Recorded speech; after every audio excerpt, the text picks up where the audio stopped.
California, you could rent a 4-bedroom house here, It's so right. expensive. And like, that's one of the things too. We really wanted to keep it affordable. That's one of our things, is like community and affordability. That was one of the problems that we wanted to solve, is how can we keep it affordable so that the people that made St. Pete great could stay within close vicinity of downtown. Christine here with the Coliving Code Show, also the founder of Kndrd. Before we launch in, I want to also give a quick thank you. We are happy to bring this episode in partnership with Anyplace. With the ever-growing demand for flexible living, it's more valuable than ever to find move-in ready housing that fits your needs and without the burden of long lease. Serviced apartments and alternative options like co-living make it super easy and painless to move, relocate, or simply explore a city. And we're honored to share with you the best platform to discover unique and affordable places to live in around the world. And we just brought on another partner for the Coliving Code Show. It is ISL Furnishings, a brand created through interspace living. They exist in the exciting space where design meets function. And Interspace parlayed its success in commercial grade unit furniture and conceived an elevated offering. They strongly believe in the co-living industry, and they already work with some of the larger brands like Quarters and Star City. ISL Furnishings was founded with a mission to bring your brand to life. Their goal is to revolutionize the unit furniture experience. Every venue has its own voice. They exist to clarify that voice, interpret your brand vision, and deliver superior quality on time, every time. Their website link is in the show notes. Definitely check them out. So finally bringing on females onto the show. I know we had a few requests. People were asking. And so this week and next week, we actually have some women coming on talking about their co-living communities. This week, we have Kate Berlin. She is with Docked Living out of St. Petersburg, Florida. So the first time we're having somebody on from Florida. We talk about why people are fleeing New York City and from California over to Florida. There's one main specific reason, and that's no state tax. And it was such a fun interview. So I'm going to go ahead and read her bio, and we'll launch right into this week's episode. Kate Berlin enjoys creating beautiful aesthetics through branding and design and curates the culture that makes Docked successful. She's a Dutch-speaking South American native and co-founded Docked Living to bring affordability and innovation to housing in a way that fosters community, collaboration, and connection. So let's launch right into it. Okay, here this week with Kate Berlin. She is actually in St. Petersburg, Florida. So first time we have somebody on the show from Florida. So super excited to talk to you this week. Thanks for coming on. Yeah, thanks for having me. I mean, super honored from our faraway corner of crazy Florida. No, and I know, and we've spoke a couple times and just had such great conversations. And I'm like, Kate, we've got to get you on the show, like to talk about what you're building there, because you're kind of like this pioneer, especially in that area. What year did you guys open again? So we launched our first property April of 2019. So fairly new, just starting out. I mean, we're babies, And then how many, so you guys, 3 houses, how many beds total? Yeah, so we have 3 houses. In the main house, we have 8 beds on each property. And then on 2 of the properties, we have some efficiencies as well. Cool. And then did you guys purchase any of the properties out of curiosity? Yeah, we did. We got lucky. So me, my business partner, and then 2 other team members, we're lucky enough to be able to kind of be our own investor. So we've been able to purchase it and own all of the properties free and clear. Oh, congrats. Super, super smart. Anybody that's listening, and I know a few people are doing that already, that's brilliant, right? Because you're going to have, the equity and long-term value of the homes. And so the design is beautiful, by the way. Is that a passion of yours? Thank you. Yeah. So, I mean, when I was asked to come on, I always like to think of myself kind of like a Jill of all trades, master of like not one thing, but what I really love to do is kind of like aesthetically pleasing things. I mean, I'm a millennial and everything that we do has to be like aesthetically pleasing, so that's kind of like what I love to do. And then also the community aspect, that's my role. Yeah. And curated. Millennials like to curate too. Curate community. And then for docked living, like everybody listening, watching, Instagram's beautiful. And what I like about your Instagram for docked living is that you show like actual real residents and not the Mhm. stock. I keep seeing stock photos of people on co-living Instagram sites. But I see like your actual residents and kind of talk about what they're doing. And I see that you guys just did, your first yoga class, Mhm. outside, post, COVID lockdown. Yeah. Talk about some of the events you guys are doing.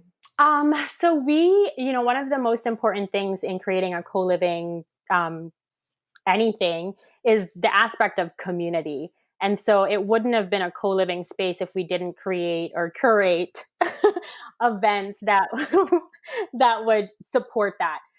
So I'm also a yoga teacher, Reiki practitioner, beside what I do with Docked. And so yoga was kind of like the obvious thing to add in there. It brings people together, gives them a good stretch. And then we also pre-COVID used to do monthly brunches where we brought all of the homes together. During COVID, we kind of had to be creative and come up with other things that we could do. But we try as much as possible to add events to our calendar for everyone to be able to participate in without making it to where they felt like they couldn't just like live their life, you know?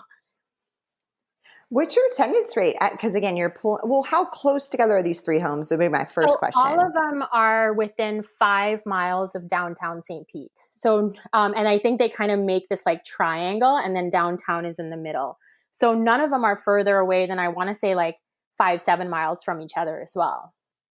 Cool. And then your attendance rate on the events, roughly. Um, so usually we have really good attendance.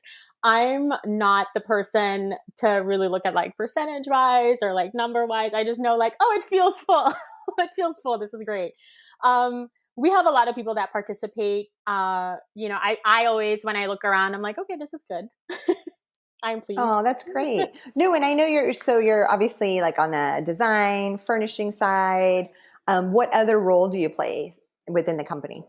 So really the social media, the branding, the making sure that our community knows that we exist and that people understand, like, St. Pete is such a great space to be in. I lived here, played here, I love here for like 7 years now. So just making sure all of our residents know what's available to them in the community, that the community knows that we exist and that we're here to support like the city of St. Pete as well. Yeah, and so basically, I mean, like everything except for like the acquisitions and like the numbers and all that. That's not me. And then so like for St. Pete, and I've not, I've been to Florida a bunch, but I haven't been to St. Pete's. Who is it, like a lot of locals moving into your homes, or is it like outside people coming in for specific jobs? Yeah, so St. Pete, I like to think it's kind of like an outlier in terms of what people expect of Florida. Oftentimes, when I leave the bubble of St. Pete, I'm like, whoa, yeah, you're right. I do live in Florida, and you forget. Um, it's super eclectic, super young. And I think the spike happened about 5 years ago. Because 10 years ago, St. Pete used to be like not a place you wanted to visit. Super, I don't want to say unsafe, but it was like more for rich people who wanted to retire on the beach. And then everything else was kind of like not really good neighborhood, I would say. And then we got a bunch of museums, a lot of artists moved in, and you'll know like artists bring a lot of other types of people, and it just became this like booming little space. And now St. Pete is almost unrecognizable from what it was 5 years ago. So we have a lot of younger people, specifically attracted to Docked, or people who are moving to St. Pete and are finding it really, really hard to find an affordable space that's close to downtown, which is basically where everything happens, right? And it sounds similar to Austin. Like, you know how Austin's so Yeah, different from the rest of yeah, Texas? exactly. Okay. That's what I hear all the time. I mean, I've never been to Austin, but that's what a lot of people tell me. It's like whenever they travel to Austin and they come to St. Pete, they're like, this is kind of similar. And do you guys have any big employers that are drawing these people in? I know we've had a couple of tech companies that have been looking to come here. We have like an Amazon distribution center, but I also feel like they're everywhere. Um, we have a lot of tech startups that come here. Again, a lot of artists that live here, but I don't necessarily think like big. We have HSN. Nice. Like that's big.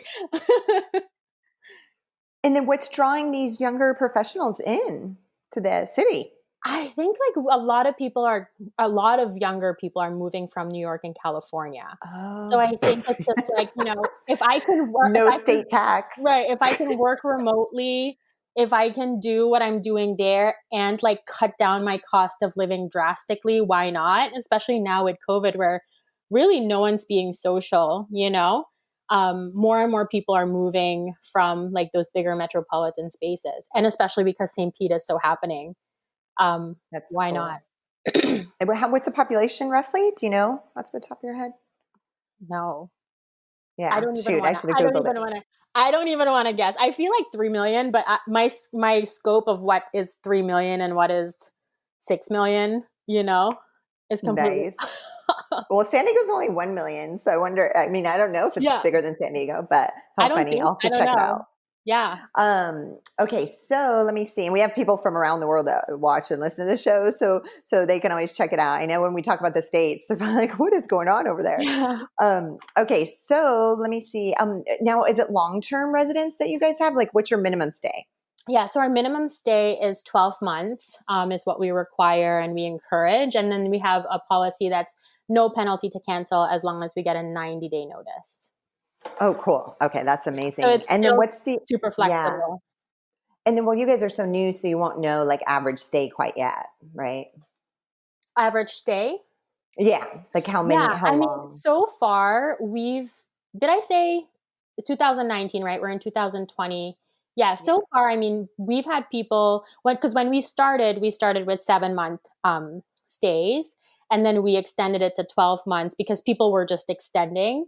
And so far, like no one's had an issue. We haven't had much turnover. I mean, COVID did cause for a lot of people to like want to be back home with their families, but for the most part, a lot of people love to stay. Nice. No, no, no, and that makes sense. That's awesome. And just that community you guys are building, and putting that work into. Did you guys move some of the events virtually at all, or not really? No, not really. I don't. I mean, we're Florida's Florida, and I think that you have like two types of people. The ones that take like super precautions. I mean, we're doing all the necessary precautions we need to take, obviously, to make sure that all of our house members are safe and healthy. But I think in general, people are still just like going to the beach, hanging out outdoors, being at the park. So what we've done, whereas where we used to organize all of these events to bring everyone together, we've kind of given it back to the houses and have told them like, hey, if you guys want to do something fun together as a house, kind of individually, then you can, and then we'll support that in any way that we need to. Nice. Okay, that's cool. And then do you think so? Oh, do you guys pair up? Like, how do you guys? What's the process of like bringing somebody new into the home? So the process that we use, so we have our application process. Usually when people email me and they're like, hey, I'm interested, or if people email through the website, I do an intro call over Zoom just to get a feel for like their personality, to really explain to them what co-living is. It's so much more than just like a roof over your head, like we want that participation and we want that community collaboration. And then once we get a feel of like their understanding of what co-living is, and they will make a great fit, we'll send them an application. They'll fill out this application with like some obviously standard questions and some really quirky ones, like tell us an adventure that you went on that was really inspiring. Um, our team looks it over, and then once we feel like it's approved, then we'll send them a credit and background check. And then basically, with my yoga and Reiki experience, I also go a lot off of like intuition and feel.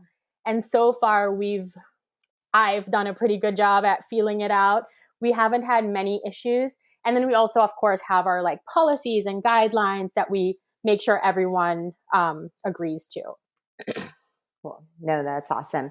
And then, I just Googled, by the way, it's 300,000 is a population, Oh, 3 3 million. million, close enough. I mean, I'm like, I couldn't have guessed at all, but yeah, I was like so curious. So, I know okay, it we were was close. 3. Yeah. You got the 3 right. Just one less zero. That's awesome. And no, and it's growing too, which is cool. Let me see do you guys, or do you personally live in any of the homes? I don't. I have I have an 11-year-old daughter and I have a family. So I personally don't, but I've oftentimes thought about like, oh, if I didn't have them, I totally would. Yeah. Not to wish them Nice. away, you know. No, of course not. Of course not. And then what's your favorite part about running your co-living community?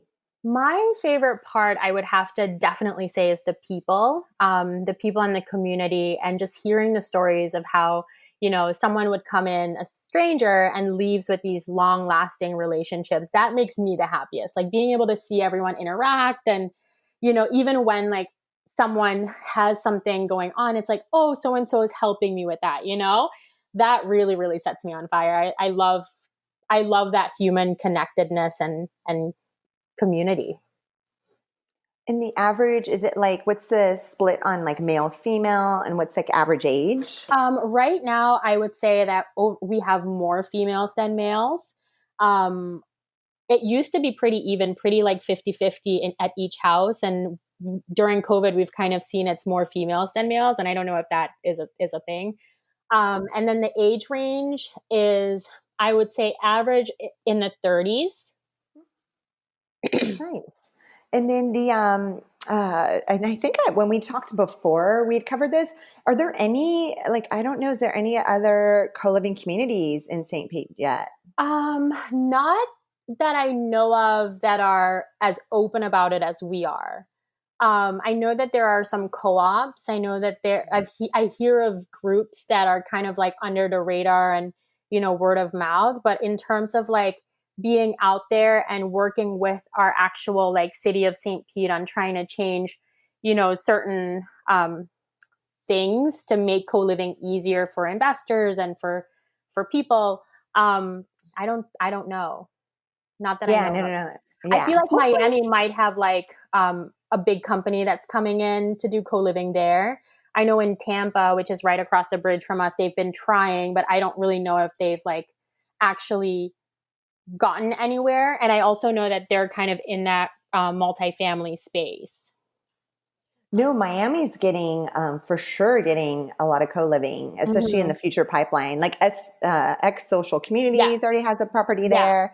I'm trying to think of who else is about to launch there. So no, Miami for sure is going to be Yeah. another co-living hotspot. Yeah. Yeah. Totally. Absolutely. And they're doing like apartments and they're splitting the apartments into roommates, correct? Like, I think that's what X Social Yeah, is it doing, kind of. skews. Yeah, I mean, Noah just came on the show again this summer for like the second time, and he talked Hmm. about it more in detail. They're definitely doing a great job because it seems Yeah, like multifamily because it's so big and for at sure. scale, like 300 plus Yeah. units. But they're doing really great at like tying the community Yeah. together, tons of events. So yeah, they've been doing a massive push Yeah. on that, And which so, was kind of cool to hear. yeah. And Miami, I mean, that's a whole different beast. Like their developers that they have there, and, it's just crazy. It's a whole different world. Oh, for sure, definitely. But they needed it too because now the real Yeah. estate's getting high there. And yeah, this you nailed it. I mean, you're right. New York and California, they're fleeting to Florida because of the state taxes, right? I There's know. no state tax there. And it's expensive. Like, I mean, even if you're thinking about like co-living in New York and co-living in California, you could rent a 4-bedroom house here. It's Yeah, you're so right. expensive. And like that's one of the things too. We really wanted to keep it affordable. Um, that's one of our things, is like community and affordability. That was one of the problems that we wanted to solve, is how can we keep it affordable so that the people that made St. Pete great could stay within close vicinity of downtown. Because what's your monthly rate on average? On average, I mean, we range from 850 to 950. So still Nice. under 1,000, and it's all inclusive. That's amazing. Yeah, that's a Mhm. lot less than the Yeah, other you're like, co-living. wait, what? I know. Maybe I need to move over there. Yeah. Um,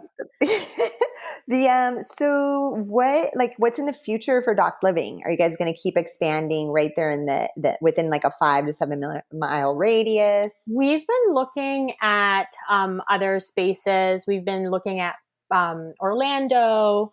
We've been kind of like looking at Lakeland, places that kind of are currently trending where St. Pete was 5 years ago. Granted, I mean, Orlando is big, and they have their own demographic and their own thing. But we have been looking at other places as well.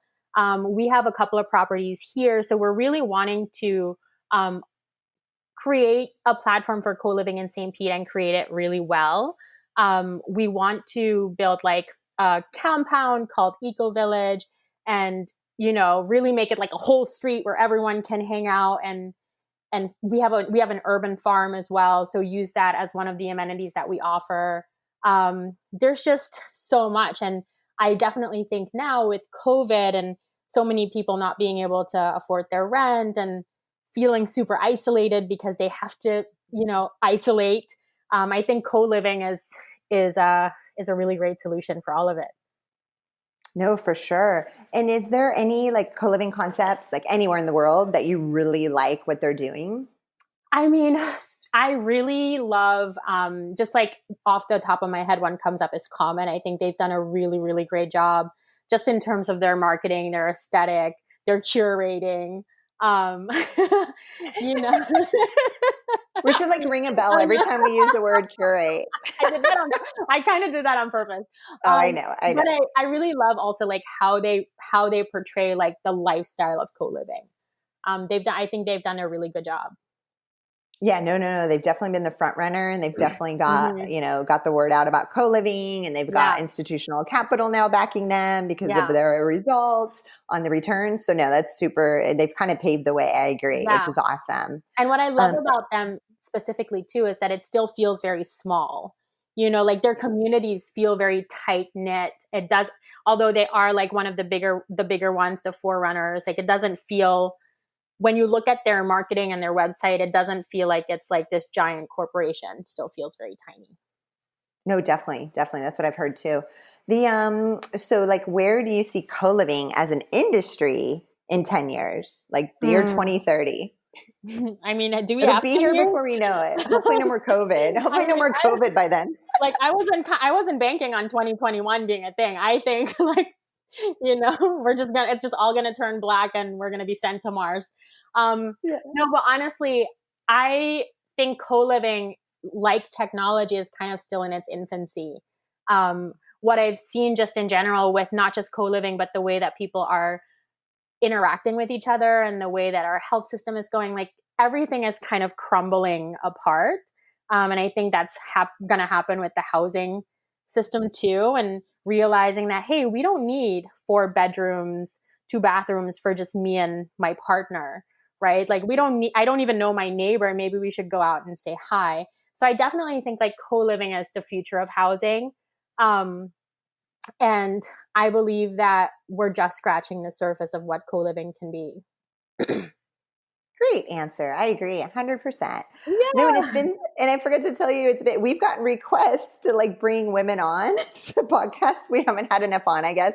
So like a few people have messaged, you need more females on the show. So, so glad. Yeah.